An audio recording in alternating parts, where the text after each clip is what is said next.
મારું નામ મોનિકા છે અને હું કોલેજમાં અભ્યાસ કરું છું અને મારે એક ભાઈ છે, તે કોલેજમાં અભ્યાસ કરે છે. મારે માતા પિતા ખાનગી કંપનીમાં નોકરી કરે છે.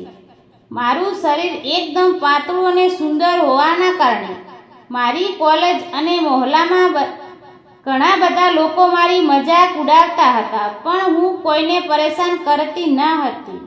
હું મારા અભ્યાસમાં ધ્યાન આપતી હતી. મને પણ ટપાટપમાં રસ હતો, પણ મેં મારી પોતાના ઉપર કાબૂ રાખ્યો હતો. મારી યુવાની ઉંમરે આવીને ઊભી હતી. હવે દિવસે ને દિવસે મને આનંદ કરવાનું મન થતું હતું.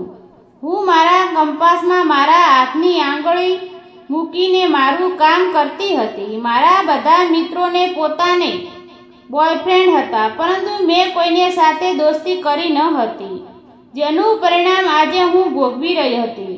હું રોજ બસમાં સ્કૂલે જતી. ઘણી વખત મને સ્કૂલે જવામાં મોડું થતું અને હું સ્કૂલ બસ ચૂકી જતી અને મારે સ્થાનિક લોકો બસમાં ઘરે આવવું પડતું. આજે બસ ખૂબ જ ભરેલી હતી અને એમાં મારા ભાઈની કોલેજના છોકરા બેઠા હતા. મારા ભાઈ પણ ઘણીવાર તે જ બસમાં બેસતા. એ બસની અંદર રોજ ખૂબ જ ભીડ રહેતી. ઘણી વખત ભીડનો ફાયદો ઉઠાવીને છોકરાઓ મારી મસ્કરી કરતા.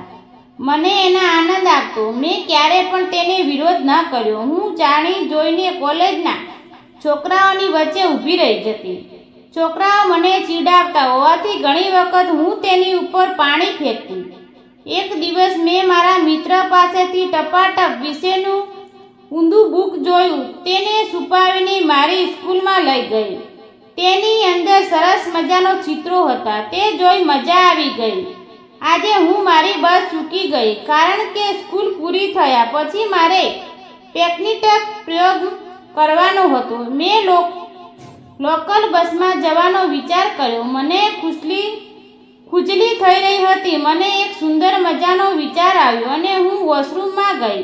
મેં મારા થોડાક વસ્ત્રો મારી બેગની અંદર મૂકી દીધા. પછી હું સ્કૂલેથી બહાર આવી અને બસ સ્ટેશન ઉપર બસની રાહ જોવા લાગી. જે બસ ભરેલી ન હતી તેમાં હું ના ગઈ. થોડી વાર રાહ જોયા પછી ખીચોખીચ અને આખી ભરેલી કોલેજના છોકરાઓની બસ નીકળી, તો હું તે બસમાં ચડી ગઈ અને વચમાં જઈને ઊભી રહી થઈ. અહીંથી મારા ઘરે જવાનો રસ્તો લગભગ 25 કિલોમીટર દૂર હતો. અચાનક મને લાગ્યું કે મારી પાછળ કોઈ ઊભું છે. હું મનમાં ને મનમાં હસવા લાગી. ખૂબ જ ભીડ હતી, જેને લીધે હું તેનો ચહેરો જોઈ શકતી ન હતી અને તે પણ મારી પાછળ જ ઊભો હતો. આથી તે પણ મને કે મારા ચહેરાને જોઈ શકતો ન હતો. તેણે મારા બેગની અંદર હાથ નાખ્યો. હું ચૂપાચૂપ ઊભી રહી. હું તેના આગળ પાછળની રાહ જોઈ રહી હતી. જ્યારે મેં વિરોધ ન કર્યો તો તેની હિંમત વધી ગઈ. મને ગલી થવા લાગી. તેને મારા કાનમાં ખુશ વાત કરી અને તેણે મને કહ્યું કે આજે તમે પૂરી તૈયારી કરીને આવ્યા લાગો છો. મેં કોઈ જવાબ ન આપ્યો અને ફક્ત મારું માથું આમાં હલાવ્યું અને તેણે પણ ખીચોખીચ ભરેલી લોકલ બસની અંદર બસનું એક ટાયર અચાનક ખાડાની અંદર પડ્યું અને મારો પગ ફૂલી ગયો. આથી તેને સરળતાથી હાથ મૂક્યો. બસ ઉછળ-ખાબડ રસ્તા ઉપરથી પસાર થઈ રહી હતી. ધીમે ધીમે ધક્કો લાગી રહ્યો હતો. હું કવટની લાગણી અનુભવી રહી હતી. હું ખૂબ જ ખરાબ સ્થિતિમાં હતી. મને લાગ્યું કે કોઈએ મારા મનને પોતાના વશમાં કરી દીધો છે. આજુબાજુ શું થઈ રહ્યું છે તેનું પણ ભાન ન રહ્યું હતું. ભીડને કારણે કોઈએ કંઈ ખબર પડતી ન હતી. ત્યાં અચાનક બસ સ્ટોપ આવી ગયું અને ઘણા બધા લોકો બસમાંથી નીચે ઉતરી ગયા.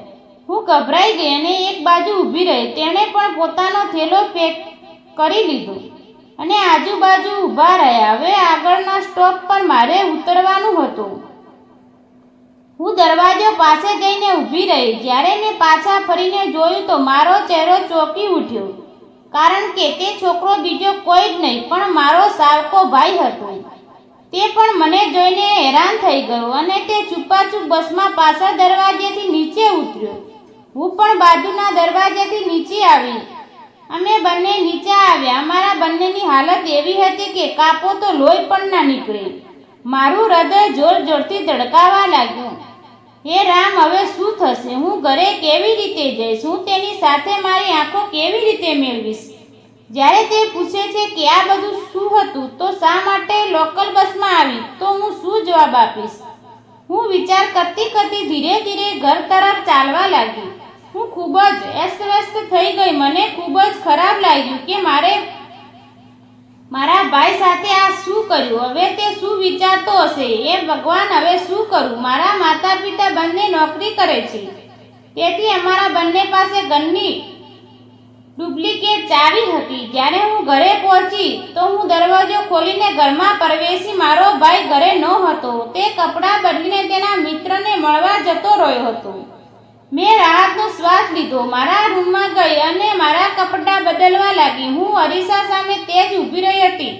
મેં જોયું કે મારા ભાઈની બોટલનું પાણી મારા પગ સુધી વહી ગયું હતું અને તે સુકાઈ પણ ગયું હતું. મેં મારા આખા શરીર તરફ જોયું. હું ખૂબ જ સુંદર હતી. બસમાં બનેલો બનાવ ફરી યાદ કરીને હું હેરાન થવા લાગી. ઘરનો દરવાજો બંધ કરેલો હતો અને કોઈને આવવાના ડર ન હતો. હું શાંતિથી મારા રૂમમાં સૂઈ ગઈ. મને મારી જાત પર ખૂબ જ શરમ આવી. મારો જીવ આમાંથી તેમ ભટકતો હતો. હું વોશરૂમમાં જઈને સ્નાન કરી અને ડ્રોઈંગ રૂમમાં આવીને ટીવી જોવા લાગી. હું એવી સ્થિતિ હતી કે ભાઈ આવે અને અમે ઘણી બધી વાતો કરી. લગભગ રાતના 11 વાગ્યાની આસપાસ મારો ભાઈ આવ્યો. તે મારા રૂમમાં આવીને મારી પાસે બેસી ગયો. હું કાંઈ ના બોલી. મેં શરમાતા ભાઈની છાતીમાં ચહેરો છુપાવીને કહ્યું, તું મજાક કેમ કરે છે? તો તેણે કહ્યું, માં, આ મજાક નથી, સત્ય છે. તેણે મને વહાલા આપ્યા અને પાછળથી મારા કાનમાં કહ્યું. મેં કહ્યું, ના ભાઈ, આમ ન કરો, મને ખૂબ જ દુઃખ થશે. તો તે કહેવા લાગ્યો, તું જરાય ડરીશ નહીં, હું તારી સાથે છું. તેના કહેવાથી મારી અંદર પણ ખૂબ જ હિંમત અને આત્મવિશ્વાસ આવી ગયો. મારા ભાઈને મારી સામે હસીને જોયું તો હું ડ્રેસિંગ ટેબલની સામે ઊભી હતી. મેં મારું માથું ઊંચું કરીને જોયું તો મારો ભાઈનો ચહેરો લાલ થઈ ગયો હતો અને તેની આંખો આનંદથી બંધ હતી. એવું લાગતું હતું કે તેને આજે ખૂબ જ આનંદ મોઈ રહ્યો છે. સવારે જ્યારે મારી આંખ ખુલી ત્યારે મારા શરીર પરનો થાક ઉતરી ગયો હતો. હું ધીમે ધીમે સ્નાન કરવા માટે બાથરૂમમાં ગઈ અને ઝડપથી તૈયાર થઈને નાસ્તો બનાવ્યો. મેં અને મારા ભાઈએ નાસ્તો કર્યો અને ફરીથી અમે બંને કોલેજ જવા માટે નીકળી ગયા. અને આજે પણ હું એકબીજા લોકલ બસની અંદર મુસાફરી કરવા માટે ચડી. આ બસ પણ ખૂબ જ ખીચોખીચ ભરેલી હતી. ત્યાં અચાનક ગામડાનો મોટી મુસાવા 45 વર્ષનો કાકો મારી પાછળ આવીને ઊભો રહી ગયો. અને પછી એવું થયું કે મિત્રો, આગળનો ભાગ સાંભળવા માટે વિડીયોને લાઈક અને ચેનલને સબસ્ક્રાઈબ જરૂર કરજો. ફરી મળીશું એક નવા વિડીયોમાં. ત્યાં સુધી આવજો. વિડીયો પૂરો જોવા માટે તમારો ખૂબ ખૂબ આભાર અને ધન્યવાદ.